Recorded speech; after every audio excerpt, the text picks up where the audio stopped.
Hello दोस्तों, स्वागत है आपका आरसी क्लासेस में। मैं चंदन शर्मा आपको 12th क्लास के हड़प्पा सभ्यता का भाग 2 पढ़ाने वाला हूं, जिसमें पहले भाग में हम लोग पढ़े थे कि हड़प्पा सभ्यता का उदय कैसे हुआ, खोज कैसे हुआ या फिर उसका नामकरण पढ़े थे। आज हम लोग हड़प्पा सभ्यता के भौगोलिक विस्तार का अध्ययन करेंगे कि इसका विस्तार कहाँ कहाँ था। तो आइए हम लोग देखते हैं। सर्वप्रथम हड़प्पा सभ्यता का जो भौगोलिक विस्तार था वो मुख्यतः 3 देशों में था। यानी हड़प्पा सभ्यता मुख्य रूप से 3 देशों में विकसित हुआ था। पहला भारत, दूसरा पाकिस्तान, तीसरा बालूचिस्तान। तो ये हड़प्पा सभ्यता 3 देश में विकसित थे, जिसमें सर्वाधिक शहर या सर्वाधिक नगर भारत प्रांत में मिले थे। पाकिस्तान में 575 प्रांत मिले थे और बालूचिस्तान में लगभग 3 प्रांत मिले थे। तो आप यहां पे अगर देखते हैं तो हड़प्पा सभ्यता का कुल नगरों की संख्या 500 से ऊपर बताई गई है, जिसमें सबसे ज्यादा नगरों की संख्या भारत में पाई जाती है। परंतु जितने भी बड़े बड़े नगर हैं जैसे हड़प्पा, मोहनजोदाड़ो, इन जो बड़े बड़े नगरों हैं इनका पाकिस्तान में साक्ष्य मिला। अर्थात कह सकते हैं कि जो हड़प्पा मोहनजोदड़ो है वो पाकिस्तान के सबसे बड़े हड़प्पा नगर के रूप में जाने जाते हैं। तो याद रखिएगा कि भौगोलिक विस्तार, हड़प्पा सभ्यता का भौगोलिक विस्तार कितने देशों में था? 3 देशों में। पहला भारत, दूसरा पाकिस्तान और तीसरा बालूचिस्तान, जिसमें से सर्वाधिक विस्तार आपका भारत के प्रांत में मिलता है और दूसरे नंबर पर आपको पाकिस्तान प्रांत में मिलता है। भारत में लगभग 925 नगर की खोज की गई है। उसके बाद पाकिस्तान में 575 नगरों के छोटे बड़े खोज किए गए हैं और बालूचिस्तान में मात्र 2 नगरों का खोज किया गया है। अब अगर हम हड़प्पा सभ्यता के भौगोलिक विस्तार के अगर हम बात करते हैं तो सबसे पहले अगर देखा जाए तो आपसे क्वेश्चन कभी कभी पूछ सकती है, 12th क्लास में आपसे क्वेश्चन पूछेगी कि बताइए भारतीय हड़प्पा सभ्यता का सबसे उत्तरी नगर या फिर दक्षिणी नगर या तो फिर पश्चिमी नगर या तो पूर्वी नगर। अर्थात आपसे क्वेश्चन पूछ सकती है कि बताइए हड़प्पा सभ्यता का सबसे जो पूर्वी क्षेत्र है वो कौन सा नगर था, या फिर पश्चिमी नगर कौन सा था, या फिर उत्तरी नगर कौन सा था और दक्षिणी नगर कौन सा था। तो आइए हम देखते हैं। कहता है कि हड़प्पा सभ्यता का सबसे उत्तरी नगर अर्थात सबसे उत्तर में स्थित जो शहर था वो था आपका मांडा चिनाव नदी, यानी मांडा नगर के नाम था, चिनाव नदी के किनारे था और जम्मू कश्मीर में स्थित था। तो समझते हैं, उत्तर में मांडा जम्मू कश्मीर राज्य और चिनाब नदी के किनारे स्थित था। अगर हम दक्षिण की बात करते हैं तो दक्षिण में हड़प्पा सभ्यता का सबसे दक्षिणतम नगर अर्थात भारत के दक्षिण में स्थित सबसे हड़प्पा नगर हो गया दाइमाबाद, जो महाराष्ट्र में पड़ता है। कहां पड़ता है? महाराष्ट्र में। और यह किस नदी के किनारे है? तो यह है गोदावरी नदी के किनारे। किसके नदी के किनारे? गोदावरी नदी के किनारे। तो आप नदी याद रखिएगा, कौन सा नगर किस नदी के किनारे स्थित है। और इसके अलावा आप राज्य भी याद कर सकते हैं कि सबसे उत्तरी जो नगर है वो आपका जम्मू कश्मीर में है, सबसे दक्षिणी नगर कहां है? आपका महाराष्ट्र में है, यानी दाइमाबाद का नाम है। अब देखिए हम पूरब की अगर बात करें तो पूरब में एक नगर है जिसका नाम है आलिमगीरपुर। क्या नाम है? आलिमगीरपुर। तो आलिमगीरपुर जो है हड़प्पा सभ्यता का सबसे पूर्वी नगर है और इसका जो हिंडन नदी के किनारे स्थित है। किस नदी के किनारे? हिंडन नदी के किनारे स्थित है और ये उत्तर प्रदेश में स्थित है। अब अगर हम बात करते हैं हड़प्पा सभ्यता के पश्चिमी नगर का तो यह है बालूचिस्तान में स्थित है, जिसका नाम है सूत कांगडोर। क्या नाम है? सूत कांगडोर। और यह किस नदी के किनारे स्थित है? दासक नदी के किनारे स्थित है।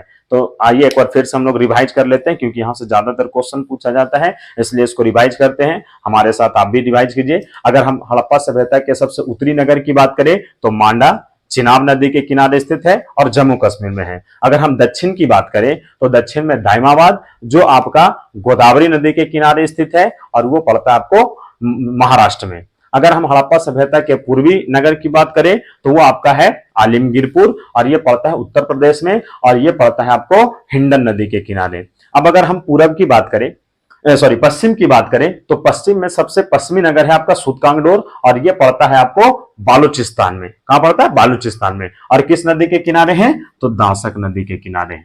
किस नदी किनारे? दासक नदी के किनारे। तो इसको आप ध्यान से समझिएगा, क्योंकि इससे भी आपको कभी कभी क्वेश्चन पूछा जाता है। अब अगर हम बात करते हैं हड़प्पा सभ्यता के आकार का, यानी हड़प्पा सभ्यता का जो विस्तार था वो किस आकार में था, तो आपका ज्यादातर देखिएगा तो हड़प्पा सभ्यता का जो विस्तार मिलता है यानी उसका जो आकार है वो त्रिभुजाकार है। क्यों है? त्रिभुजाकार है क्योंकि आप देखिए अगर हम भारत की बात करें, वर्तमान भारत में, तो यहां पे अफगानिस्तान बालूचिस्तान था जहां पे सुतकांग डोर था, और इधर की अगर बात करें तो मांडा था, और यहाँ पे उत्तर प्रदेश था, और यहाँ पे नीचे आपका दाइमावाद था। तो ये आकृति लगभग देखने में त्रिभुजाकार थी। कैसी थी? त्रिभुजाकार थी। इसीलिए इस हड़प्पा सभ्यता का जो आकार है वो त्रिभुजाकार माना गया है, और बहुत बार क्वेश्चन भी 12th क्लास में पूछा गया है कि हड़प्पा सभ्यता का आकार कैसा है। तो हड़प्पा सभ्यता का जो आकार है वो आपका कैसा है? त्रिभुजाकार है। कैसा है? त्रिभुजाकार है। अब उसी प्रकार से अब अगर हम बात करते हैं हड़प्पा सभ्यता के क्षेत्रफल का, तो अगर क्षेत्रफल की बात करें तो हड़प्पा सभ्यता का क्षेत्रफल है 12,99,600 किलोमीटर, अर्थात इसको हम लोग कह सकते हैं लगभग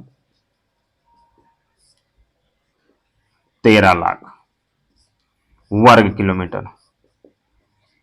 क्या कह सकते हैं? लगभग 13 लाख वर्ग किलोमीटर, क्योंकि देखिए इसका 12,99,600 के तकरीबन, इसलिए अप्रॉक्स वैल्यू है, इसलिए हम लोग इसको 13 लाख वर्ग किलोमीटर मान सकते हैं। अब ये तो था भौगोलिक विस्तार। अब हम इसमें पढ़ेंगे कि जो हड़प्पा सभ्यता में पाए जाने वाले नगर का विकास था, यानी 3 प्रकार के स्थल पाए जाते हैं। पहला आरंभिक स्थल, दूसरा विकसित स्थल, और तीसरा उत्तरकालीन स्थल। अर्थात हड़प्पा सभ्यता में 3 प्रकार के नगर मिलते हैं। एक आरंभिक काल में, यानी हड़प्पा सभ्यता की जब शुरुआत हुई थी उस काल के नगर। दूसरा जब हड़प्पा सभ्यता का विकसित हुआ तब उस काल के विकसित स्थल। और जो तीसरा है वो है आपका उत्तर का स्तर, जिसमें हम बात करते हैं कि हड़प्पा सभ्यता का जब पूर्ण रूप से विकसित हुआ उसके बाद जितने नगर या स्थल की स्थापना हुई उसके बारे में हम अध्ययन करेंगे।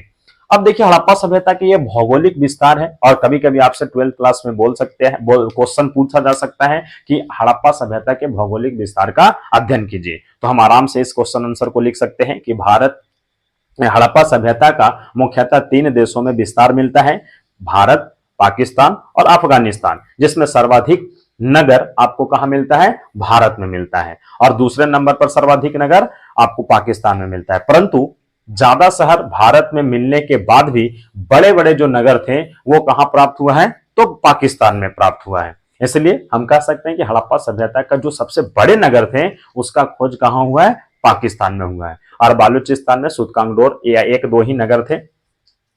अब हम बात करते हैं तो इसके चौहद्दी एक बार रिवाइज कर लेते हैं। तो इसका उत्तर में आपका हो जाएगा मांडा, जम्मू कश्मीर